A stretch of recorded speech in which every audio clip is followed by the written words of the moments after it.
இந்த வீடியோவில் நம்ம என்ன பார்க்க போறோம்னா, கும்பராசிக்காரர்களுக்கு ஆகஸ்ட் 2026 எத்தகைய ஒரு பலாபலன்கள் நிறைந்த ஒரு மாதமாக இருக்க போகுதுங்கிறத சயின்டிபிக் வேதிக் அஸ்ட்ராலஜி முறையில் மிகைப்படுத்தாமல் நம்ம பரிகாரங்கள், மூட நம்பிக்கைகள் அது மாதிரி விஷயத்துக்கெல்லாம் போகாமல் உள்ளது மாற எப்படி சயின்டிபிக் வேதிக் அஸ்ட்ராலஜி செயல்படுகிறது, உங்களுடைய ஜாதகத்தில் உங்களுடைய ராசிக்கு ஒரு கிரகமும் அது மாதிரி இடத்துக்கு வரும்பொழுது எது மாதிரி பலன்களை கொடுக்குதுங்கிறது நம்ம துல்லியமாக பார்க்க போகிறோம். ஸோ கும்பராசிக்காரர்களுக்கு ஆகஸ்ட் 2026 எப்படி இருக்குன்னு பார்க்கும் பொழுது, இப்போ பாருங்க, ராசி அதிபதியை 2ஆம் இடத்துல குரு பார்வை பெறுகிறார். ராசியை குரு பார்க்கலினாலும் ராசி அதிபதியை குரு பார்வை பெறுவது நல்லது. அதே சமயத்தில் உங்களுடைய ராகு ராசியிலையும் கேது 7ஆம் இடத்துலையும் இருந்து பல பிரச்சனைகள், தொல்லைகள், மன வேதனைகள், குழப்பங்கள் அதெல்லாம் கொடுத்து கொண்டு இருக்கிறார். குருவின் பார்வையும் கடந்த 2 மாசமாக இல்லாமல் ஆகஸ்ட் மாசம் அப்படியே இருக்கு. ஸோ ராகு ராசிக்குள்ள 7ஆம் இடத்துல கேது வரும்பொழுது அந்த குரு பார்வையும் இல்லாமல் இருக்கும் பொழுது கடந்த 2 மாசமாக சில அவதிப்பட்டு கொண்டு இருக்கும் கும்பராசிக்காரர்கள் இந்த ஆகஸ்ட் மாசம் பார்த்தீங்கன்னா குரு பார்வை வராது. பட் இருந்தாலும் என்ன நடக்குதுன்னு பார்த்தீங்கன்னா, ராஜயோகாதிபதியாகிய சுக்கிரன் 8ல போய் உங்களுடைய சனி செவ்வாய் பார்வை பெறுகிறார். 6ஆம் இடத்திலேயே புதன் சூரியன் வருகிறார்கள். ஸோ 2 ராஜயோகாதிபதியும் சரியில்லை. ஸோ அதனால கும்பராசிக்காரர்கள் மிகவும் கொஞ்சம் கவனமா இருக்கணும். நேரடி முயற்சியை பண்ணோம்னா நமக்கு எதுவுமே உடனே கிடைக்கிற மாதிரி இல்லாமல் தடங்கல்கள் நிறைந்ததான அமைப்புகளாக இருக்கிறது.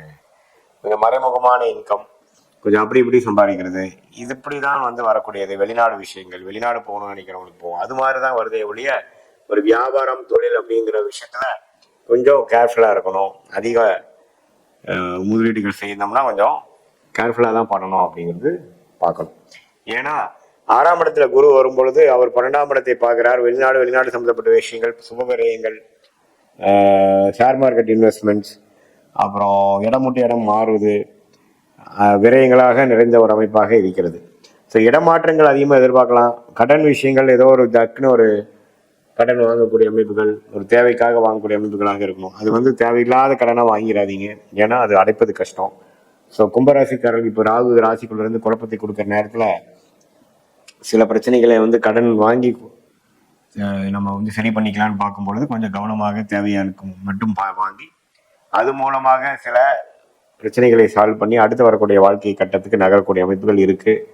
சில பேர்த்துக்கு திடீர்னு ஒரு இம்போர்ட் ஆர்டர், எக்ஸ்போர்ட் ஆர்டர் கிடைக்கக்கூடிய அமைப்புகள் இருக்கு. சில பேர்த்துக்கு இது விசா எதிர்பார்க்குறவங்க டக்குன்னு வெளிநாடு விஷயங்கள் போய் கிடைக்கக்கூடிய அமைப்புகள் இருக்கு. இது மாதிரி பல மாற்றங்கள் நிறைந்த ஒரு அமைப்பாக, ஒரு கம்ஃபர்ட் ஜோன்லேருந்து நம்ம அடுத்த லெவலுக்கு போகக்கூடிய ஒரு அமைப்பாக கும்பராசிக்காரர்களுக்கு வாழ்க்கை நகர்வுகள் வருகிறது.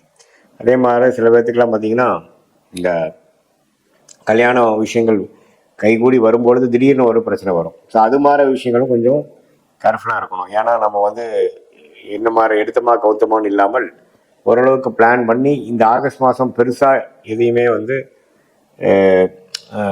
முடிவு பண்ணாமல் ஓரளவுக்கு மெயின்டெனன்ஸ் மோடில் பார்த்துக்கொள்ளலாம். அடுத்த மாதத்துக்கு வேணுங்கிற கிரவுண்ட் ஒர்க் மட்டும் நம்ம பண்ணக்கூடிய ஒரு மாதமாக வச்சுக்கணும். ஏன்னா ராஜயோகாதிபதி சுக்கிரனும் பாருங்க 8ல, ராஜயோகாதிபதி இன்னொரு புதனும் பாருங்க 6ல். அப்படிங்கிறப்போ எல்லாமே கொஞ்சம் தடைகளாக இருக்கும் பொழுது நமக்கு ராசி பார்வையும் உங்களுக்கு குரு பார்வையும் ராசி மேலே இல்லை. அப்படிங்கிறப்போ பொறுமையா போக வேண்டிய அமைப்புக்கு செப்டம்பர் அக்டோபருக்கு மேலே ஆகக்கூடிய ராகுகதி பயிற்சி நல்ல பயிற்சியாக கும்பராசிக்கு இருக்கும் பொழுது அந்த டைம்ல எல்லாமே நிவர்த்தி வரக்கூடிய அமைப்புகள் இருக்கு. ஸோ இந்த மாதம் கொஞ்சம் பொறுமையாக இருக்கணும்.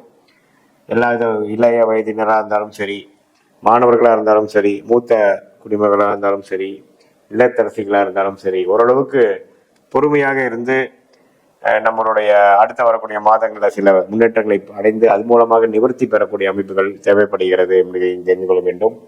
ராகு ராசியில் இருக்கிறனாலையும் குரு பார்வை இல்லாதனாலையும் சில மனக்குழப்பங்கள் வரும், கருத்து வேறுபாடுகள் வரும். வீட்டில் நண்பர்கள், பங்குதாரர்கள், அது மாதிரி விஷயத்துல கொஞ்சம் கவனமாக கொஞ்சம் விட்டு கொடுத்து போகக்கூடிய அமைப்புகளை போய் நம்ம ஏதோ சொல்ல போக அது கரெக்டாக போகாமல் நம்ம ஆர்கியூமெண்ட்டாக போய் பிரச்சனையாக போக விரும்ப வாய்ப்புகள் இருக்கு. அதனால அது கொஞ்சம் பார்த்துக்கணும். உடம்பு உபாதைகள் கொஞ்சம் கவனம் செலுத்தணும். 6ஆம் இடத்தை பார்க்கும்பொழுது திடீர்னு நம்மளுடைய சில பேராமீட்டர்ஸ் எல்லாம் கொஞ்சம் அதிகமாக போகக்கூடிய அமைப்புகள் இருக்கு. உடல் உபாதைகளும் கொஞ்சம் கேர்ஃபுல்லாக நீங்கள் பார்த்துக்கக்கூடிய அமைப்புகள் இருக்கு.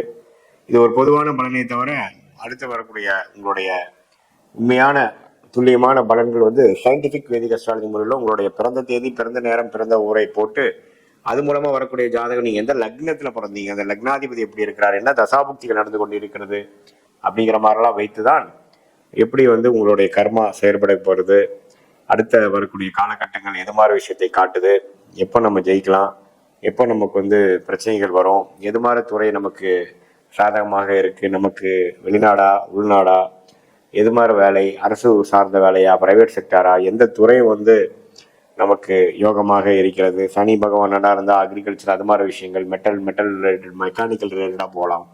அதே பார்த்தீங்கன்னா செவ்வாய் நல்லா இருக்கும் பொழுது உங்களுக்கு சில நல்ல சிவில் இன்ஜினியரிங், கன்ஸ்ட்ரக்ஷன், மெடிக்கல் அது மாதிரி விஷயங்கள் போகலாம். புதன் நல்லா இருக்கும் பொழுது ரொம்ப டெக்னிக்கலாக ஐடி, சாஃப்ட்வேர் அது மாதிரி போகலாம். எது மாதிரி விஷயங்கள் இருக்கு, எந்த பாவம் உங்களுக்கு அதிகமாக பலமாக இருக்குது, மிதுனம் நல்லா இருக்கா, கன்னி நல்லா இருக்கா, பாவகம் எது நல்லா இருக்குங்கிறதெல்லாம் வைத்து பார்க்கும் பொழுது உங்களுடைய கர்ம பலன் எப்படி செயல்படுகிறது, நீங்க என்ன கர்மாவில் பிறந்திருக்கீங்க, எந்த மாதிரி பிராப்தங்கள் உங்களுக்கு இருக்கு, எது மாதிரி பிராப்தங்களுக்கு உங்களுக்கு குறைவாக இருக்கு, எதை நோக்கி நம்ம போறோம், எந்த காலகட்டத்தில் அது செய்யக்கூடிய அமைப்புகள் இருக்கு அப்படிங்கிறது எல்லாமே நம்ம சயின்டிஃபிக் வேதிக் அஸ்ட்ராலஜி முறையில் உங்கள் ஜாதகத்தை போட்டு அதுக்கு வரக்கூடிய தசா, புக்தி, அந்தரங்கள் எல்லாமே பார்த்து, தசாங்கிறது பல வருடங்கள், புக்திங்கிறது சில வருடங்கள், அந்தரங்கள் பார்த்தீங்கன்னா ஒரு 6 மாதம் 5 மாதம், சூக்ஷ்மங்கிறது வாரக்கணக்கில் நம்ம பலன் எடுத்து எது மாதிரி நேரங்களில் எது மாதிரி விஷயங்கள் நடக்கக்கூடிய அமைப்புகள் இருக்குது, உங்களுக்கு எந்த விஷயம் சாதகமாக இருக்குது, எந்த நேரத்தில் நம்ம வந்து அந்த மாற்றங்கள் பெறலாம், இடமாற்றங்கள், வீடு மாற்றங்கள், வேலை மாற்றங்கள், தொழில் மாற்றங்கள், அதே மாதிரியான கல்யாண விஷயங்கள், குழந்தை விஷயங்கள், உடல் உபாதைகள் சரியாக விஷயங்கள், கடன் அடைய விஷயங்கள், வாழ்க்கையில் செட்டில் ஆகக்கூடிய விஷயங்கள், வம்பு வழக்குகள் தீர்க்கக்கூடிய விஷயங்கள், இதெல்லாம் நம்ம ஜாதகத்தில் என்ன தசா புக்திகள் எப்படி காட்டுது அப்படிங்கிறத நம்ம துல்லியமாக பரிகாரங்கள், மூட நம்பிக்கைகள், அருள்வாக்கம் சொல்ற மாதிரிலாம் இல்லாமல் உள்ளது உள்ளவாறு ஒரு கிரகம் ஒரு மாதிரி இருக்கும் பொழுது எது மாதிரி அமைப்பு கர்மாவின் அடிப்படையில் நம்மளுடைய 18 வருஷ அனுபவத்தையும் பார்த்து எது மாதிரி விஷயங்கள் நமக்கு காட்டுதுங்கிறத வைத்து நம்ம கிளாரிட்டியாக பார்க்கும் பொழுது அடுத்த வரக்கூடிய காலகட்டங்களில் சரியான முடிவுகளை எடுத்து எதிர்நீச்சல் தவறான முடிவுகளை எடுத்து எதிர்நீச்சல் போடாமல் சரியான முடிவுகள் எடுத்து நேர்கதியாக சமய விரயங்கள், மற்றபடி உங்களுக்கு பொருள் விரயங்கள் அதையெல்லாம் தவிர்த்து வாழ்க்கையில நம்மளுடைய கர்மாக்கு நிகரான வாழ்க்கை திட்டங்களை செய்து வாழ்க்கையில் எளிதில் வெற்றி பெற முடியும் என்று சொல்ல விரும்புகிறேன். மீண்டும் மற்றொரு காணொலியில் சந்திப்போம். நன்றி, வணக்கம்.